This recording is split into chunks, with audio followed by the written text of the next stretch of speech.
ग्रंथों की ओट में अपने स्वार्थ की पूर्ति करते हैं। ऐसे कितने लोग हैं जो मात्र अपनी जीभा के स्वाद के लिए, मात्र पल भर के स्वाद के लिए वो इन्हें मृत्यु के घाट उतार देते हैं। ऐसे कितने लोग हैं अपनी इस रस इंद्रिय के लिए, अपनी इस स्वादु वृत्ति के लिए आज का इंसान धर्म की आड़ लेता है, ग्रंथों की आड़ लेता है और इनके शब्दों को तोड़ मड़ोड़ कर प्रस्तुत करता है। एक बार एक जिज्ञासु अपनी जिज्ञासा को लेकर गुरु महाराज जी के समक्ष आए। कहने लगे कि मैंने कई धार्मिक ग्रंथों में पढ़ा है कि मांसाहार निषेध नहीं है, लेकिन कहीं ग्रंथों में पढ़ा है कि आप मांसाहार नहीं कर सकते, आप किसी जीव की हत्या नहीं कर सकते। मैं तो असमंजस में हूं कि आखिर इन धार्मिक ग्रंथों में क्या लिखा है, सत्य क्या है। गुरु महाराज जी ने उस जिज्ञासु की जिज्ञासा को शांत करते हुए कहा कि हमारे धार्मिक ग्रंथों के भीतर मांसाहार को निषेध किया गया है, मना किया गया है, लेकिन आज का इंसान स्वयं अपने स्वाद के लिए, स्वयं अपने इच्छाओं के लिए वो इन ग्रंथों में भी हेर फेर कर देता है, इन शब्दों को भी बदल देता है। कैसे? देखिए, कबीरदास जी का एक श्लोक है, तिल भर मछली खाए के करे कोटि गोदान, काशी करवट ले चले तो भी नरक निदान। इसका अर्थ क्या है कि जिसने यदि इतनी सी भी मछली खाई है, यानी इतना सा भी मांस का भक्षण किया है, थोड़ा सा भी, भले ही वो करोड़ों गौ का दान कर दे, भले ही वो काशी जाकर कितने भी पुण्य कर्म कर ले, लेकिन फिर भी उसके लिए नरक ही निश्चित है। लेकिन आज के स्वादु प्रवृत्ति के इंसान ने इसका अर्थ क्या निकाला? उसने कहा कि यदि तुमने तिल भर मछली खाई है, यानी यदि तुमने थोड़ी सी मछली खाई है तो तुम्हें नरक मिलेगा, इसलिए खूब अच्छे से भरपेट मछली का भक्षण करो, तभी तुम्हें स्वर्ग मिलेगा, अन्यथा तुम नरक के अधिकारी हो। ये इंसान की सोच है, ये इंसान की मानसिकता है कि वो आज इन ग्रंथों के भीतर इन शब्दों का भी हेर फेर कर देता है अपनी इच्छा अनुसार। फिर लोगों ने कहा, अरे हमारे ऋषि महर्षियों ने भी तो गौ मांस का भक्षण किया। उनसे पूछा कि आपको किसने कहा? तो उन्होंने कहा कि अरे उसमें तो स्पष्ट लिखा है ग्रंथों में कि उन्होंने गौ का भक्षण किया। लेकिन सज्जनों, आपने गलत पढ़ लिया। आपने यह तो पढ़ा कि उन्होंने गौ मांस का भक्षण किया, गौ का भक्षण किया, लेकिन संस्कृत भाषा का यदि आप ज्ञान रखते हो तो गौ शब्द के बहुत से अर्थ होते हैं। गौ शब्द का अर्थ गाय भी होता है और गौ शब्द का अर्थ इंद्रियां भी होता है। हमारे ऋषि महर्षियों ने गौ का भक्षण किया, लेकिन कौन सी गौ का? उन्होंने अपनी इन इंद्रियों का भक्षण किया। वह इंद्रियां जो संसार की ओर दौड़ती हैं, उन्होंने इन इंद्रियों को इंट्रोवर्ट कर दिया, उनका भक्षण कर लिया, जिसे हमारे ग्रंथों में कहा गया कि ऋषियों ने गौ का भक्षण किया। हमारे ऋषि जिन्होंने गौ को मां की संज्ञा दी, क्या वो अपनी मां का अपमान कर सकते हैं? नहीं। उन्होंने तो गौ मेध यज्ञ किए, अर्थात जिससे गौ की संख्या में वृद्धि हो, ऐसे ऐसे यज्ञों का उन्होंने निर्माण किया। और वेदों के अंदर ये लिखा गया है, divine doctrine of Vedas directs that if one aspires to have all kinds of luxuries and comforts of this materialistic world, one should prominently serve the cow. यदि आप अपने जीवन में संपन्नता चाहते हो, यदि आप अपने जीवन का आनंद चाहते हो, तो गौ मां का सेवन करो, उसकी पूजा करो। महात्मा गांधी जी भी अपने शब्दों में यही कहते हैं, cow is the source of progress and prosperity, कि मैं इस गाय को कोई साधारण जीव नहीं मानता, मैं तो इसे संपन्नता की जननी मानता हूं। इसे कामधेनु शब्द दिया गया। कामधेनु अर्थात जो इंसान की प्रत्येक कामना को पूर्ण करती है, जो इंसान को लाभ देती है, ऐसी मां का नाम है कामधेनु। आप कहेंगे लाभ? कौन से लाभ? सज्जनों, मां ने पंचगव्य रूप में हमें अमृत प्रदान किया। मां का दुग्ध, जिसमें सेरिब्रोसाइस नामक एक ऐसा तत्व विद्यमान है, यदि कोई व्यक्ति नियमित रूप से इस दुग्ध का सेवन करे तो उसकी शिराओं में कभी कैंसर प्रवेश नहीं कर सकता। अमेरिका के डॉक्टर कोफार्ड हैमिल्टन हुए जिन्होंने गौमूत्र पर बहुत खोज की और क्या पाया कि गौमूत्र ही एक ऐसी दवा है जो इस कैंसर जैसे रोग को खत्म कर सकती है, अन्यथा इसका कोई उपाय नहीं। यदि मैं बात करूं गैया के गोबर की, तो सज्जनों उस गोबर के अंदर ऐसे ऐसे गुण विद्यमान हैं कि हमारे वैज्ञानिक जब उसका परीक्षण कर रहे हैं तो हतप्रभ रह गए हैं। जर्मनी के वैज्ञानिक हुए जेम्स मार्टिन, जिन्होंने गाय के गोबर को लेकर साथ में खमीर को मिलाया और समुद्र के पानी को मिलाकर एक ऐसा उत्प्रेरक बनाया कि उन्होंने घोषणा की कि इस उत्प्रेरक के द्वारा आप किसी सूखी बंजर भूमि को भी पल्लवित कर सकते हो। कोई तेल का कुआं सूख गया है, वहां इसका उपयोग करो, फिर से तेल की धाराएं बहने लगेंगी। ऐसा है गाय का गोबर। वो माँ अपने पंचगव्य रूप में हमें अमृत प्रदान कर रही है। लेकिन विडंबना है, कदर्थना का विषय है कि आज का भारतवासी अपनी माँ के प्रति अपने कर्तव्य को भूल गया है। सज्जनों, आज जो माँ का अपमान हो रहा है, जो इस प्रकार गौ को काटा जा रहा है और भक्षण किया जा रहा है, ये आप सब पर, प्रत्येक भारतवासी पर एक प्रश्न चिन्ह लगा रहा है कि क्या आपको अपनी संस्कृति से प्रेम है? यदि आप भारतवासी हैं, आपको अपनी संस्कृति से प्रेम है, तो आपको यह भी पता होना चाहिए कि इस गौ को हमारी संस्कृति में माँ कहा जाता है और माँ के प्रति एक पुत्र का क्या कर्तव्य होता है, इसका भान भी आपको अवश्य होना चाहिए। लेकिन नहीं, इंसान आज अपनी संस्कृति से टूट गया है। आज का भारतवासी अपनी संस्कृति से विमुख हो गया है, इसलिए आज गौ का अपमान हो रहा है। 1947 जिस समय केवल मात्र 306 बूचड़खाने थे, लेकिन आज लगभग 30,000 बूचड़खाने हैं जहां पर ऐसे निरीह जीवों को मारा जाता है। कभी आपने देखा कि इस गौ माँ को किस प्रकार काटा जाता है? जाइए, जाकर देखिए बूचड़खानों में अपने आंखों से। इस निरीह जीव को एक मशीन पर खड़ा कर दिया जाता है, पीछे की दोनों टांगों को बांध दिया जाता है। फिर क्या होता है? माँ की गर्दन पर एक छोटा सा कट लगाया जाता है जहां से खून की धारा बहने लगती है। फिर उस माँ की देह से चमड़ी को उतारा जाता है। आप कहेंगे कि उसे पूरे तरीके से मारा क्यों नहीं गया?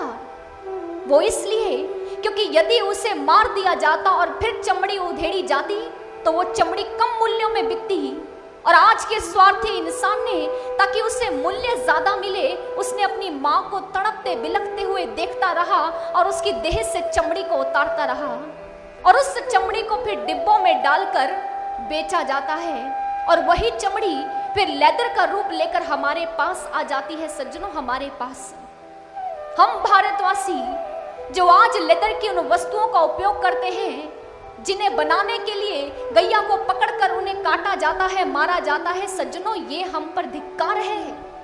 ये प्रश्न चिन्ह है हमारी संस्कृति पर। ये प्रश्न चिन्ह है कि क्या हम भारतीय हैं? क्या हम उस माँ के सपूत हैं जिस पुत्र का ये कर्तव्य था कि वो अपनी माँ का हर हाल में ध्यान रखे, उसके प्रति जो उसका कर्तव्य है उसे परिपूर्ण करे? नहीं, वो निरीह प्राणी रोता रहा, बिलखता रहा, उसके भीतर से वो बद्दुआएं, वो नकारात्मक विचार निकलते रहे। क्या करती? किसी ने उसके आंसू नहीं देखे। उसके आंसुओं में, उसके मन से जो भाव निकल रहे थे वो यही थे, संवेदनहीन हुआ ये प्राणी, यहाँ कोई नहीं हमारा है। हे महागौरी सुन लो व्यथा, हमने तुम्हें पुकारा है। चरम सीमा यहाँ पाप की है, कहानी अत्याचारों की। विष भरा मानव हृदय में भाषा है हथियारों की। लेकर स्वार्थ का खंजर ये नित्य हमको काट रहा है। पीकर खून के प्याले खुशियां अपनी बांट रहा है। अब नैया मझधार में अटकी तू ही एक किनारा है। हे महागौरी सुन लो व्यथा, हमने तुम्हें पुकारा है। यही वो धरा है मैया जहाँ ऋषियों ने सम्मान दिया। मात्र पशु थी हम जग में, पर माँ का हमको नाम दिया। अजब दशा उस माँ की, आज वो बेबस और लाचार है। अपने ही बालक नित्य करते उसका व्यापार है। अब आशाएं तुझसे बांधी, तू ही एक सहारा है। हे महागौरी सुन लो व्यथा, हमने तुम्हें पुकारा है। रक्षक भक्षक बन बैठा, हम किसको अपनी व्यथा सुनाएं? पतन में गिरते मानव को हम कैसे संस्कृति याद दिलाएं? तुम हो दया दायिनी माता, गौरी बनकर आ जाओ। गैया तुम्हारी बुला रही है, आकर कंठ लगा जाओ। मूक आहें बस दया मांगती, बहती अश्रुधारा है। हे महागौरी सुन लो व्यथा, हमने तुम्हें पुकारा है। हे महागौरी सुन लो व्यथा, हमने तुम्हें पुकारा है। हे माँ, ये इंसान सुख की चाह में आज ना जाने कहां निकल गया है। ये सुख नहीं अपितु स्वयं के लिए दुखों के द्वार खोल रहा है। जानते हैं कैसे? जिस गैया के, जिस मांस के भक्षण को आप बड़े स्वाद से, बड़े जायके से चखते हो, जानते हैं ये मांस, इस मांसाहार को हमारे ग्रंथों में निषेध क्यों कहा गया? वो इसलिए क्योंकि इस मांसाहार के द्वारा हमारे भीतर बहुत से रोग उत्पन्न होते हैं। ऑस्ट्रेलिया, जहां पर सबसे ज्यादा गायों का भक्षण किया जाता है, वहां सबसे ज्यादा आंतों का कैंसर पाया जाता है।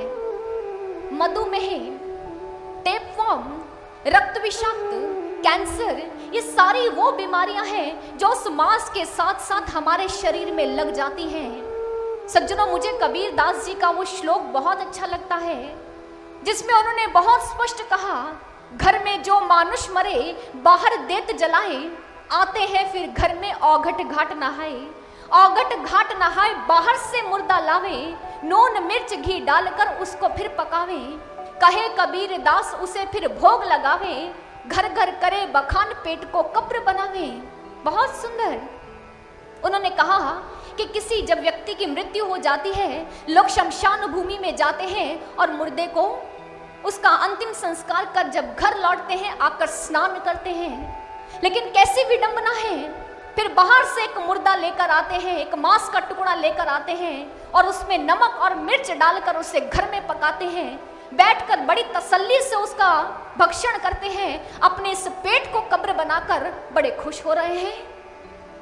सज्जनों, ये कैसा सुख है, ये कैसी खुशी है जो आपके इस शरीर में विष घोल रही है, जो आपको जहर प्रदान कर रही है। ये कैसा आनंद है। इसलिए किसी ने बहुत सुंदर कहा कि आज का इंसान जो सुख की चाह में निकला है, लेकिन उसने अपने लिए दुख के द्वार खोल लिए हैं। और आज वो अपनी पंक्तियों में क्या कह रहा है, आइए श्रवण करते हैं। किस दिशा में बढ़े जा रहे हैं कदम, सुख की चाहत थी बदले में पाया है गम। किस दिशा में बढ़े जा रहे हैं कदम, सुख की चाहत थी बदले में पाया है गम। किस दिशा में बढ़े जा रहे हैं कदम, सुख की चाहत थी बदले में पाया है गम। सुख की चाहत थी बदले में पाया है गम।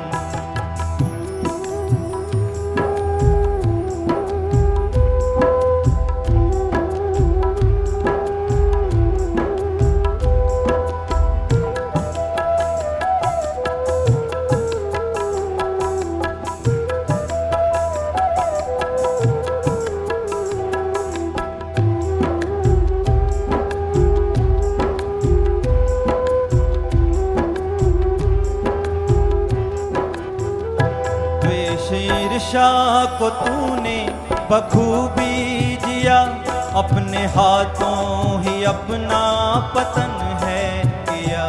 अपने हाथों ही अपना पतन है किया। द्वेष ईर्ष्या को तूने बखूबी जिया, अपने हाथों ही अपना पतन है किया। अपने हाथों ही अपना पतन है किया। खुद पे अब तो तू कर ले थोड़ा रहम, खुद पे अब तो तू कर ले थोड़ा रहम।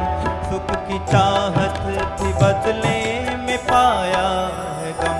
किस दिशा में बढ़े जा रहे हैं कदम, सुख की चाहत थी बदले में पाया चाहत थी बदले में पाया है गम।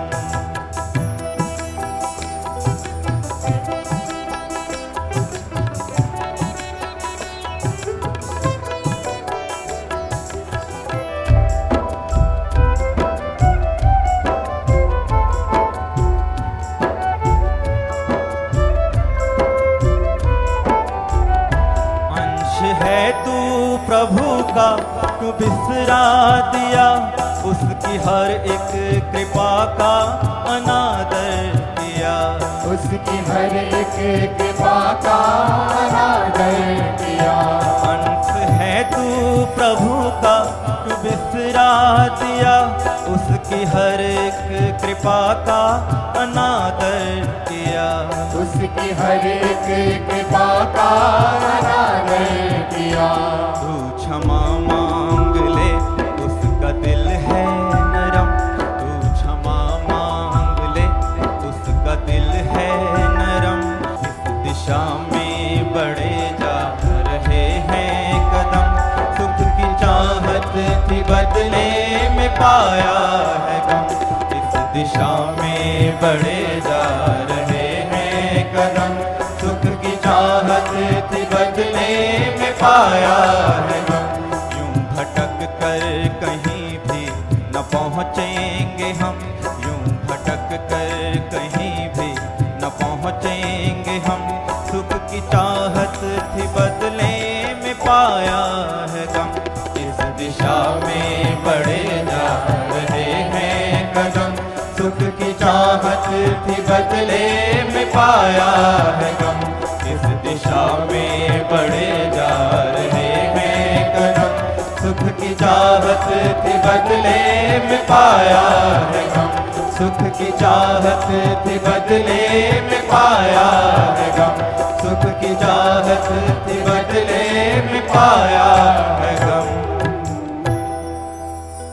सुख की चाह में आज का इंसान केवल गम ही पा रहा है। अपने भविष्य के बारे में सोचिए। जो माँ आप पर कृपा कर रही है, जिस गौ माँ के हमारे जीवन में इतने लाभ हैं, सज्जनों, उस माँ के प्रति आपका जो कर्तव्य है उस दिशा की ओर बढ़िए, क्योंकि यह किसी जाति या किसी धर्म का नहीं, यह हर घर का है। गौ हत्या का प्रश्न समूची मानवता भर का है। गौ हत्या करने वाला सभ्यता उचाट रहा है, गाय को काटने वाला अपनी माँ को काट रहा है। माँ के हत्यारे को खुलकर दंड दिलाना होगा। गौ की रक्षा का घर घर अलग जगाना होगा। गौ की रक्षा का घर घर अलग जगाना होगा। और इसी भावना को लेकर गुरु महाराज जी ने एक प्रोजेक्ट चलाया जिसे कामधेनु का नाम दिया गया। सज्जनों, ऐसा नहीं है कि इस गौ की रक्षा के लिए पहले कोई प्रयास नहीं किया गया। बहुत प्रयास किए गए जब से हमारा देश स्वतंत्र हुआ है, उससे पूर्व भी और आज तक भी।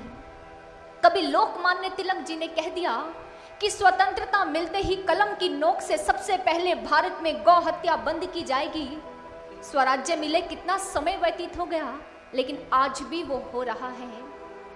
कभी कितने 10 लाख गौ भक्तों ने सर्वदलीय प्रदर्शन किया संसद के बाहर, उन्हें बलिदान देना पड़ा, लेकिन मां का बलिदान बंद नहीं हुआ।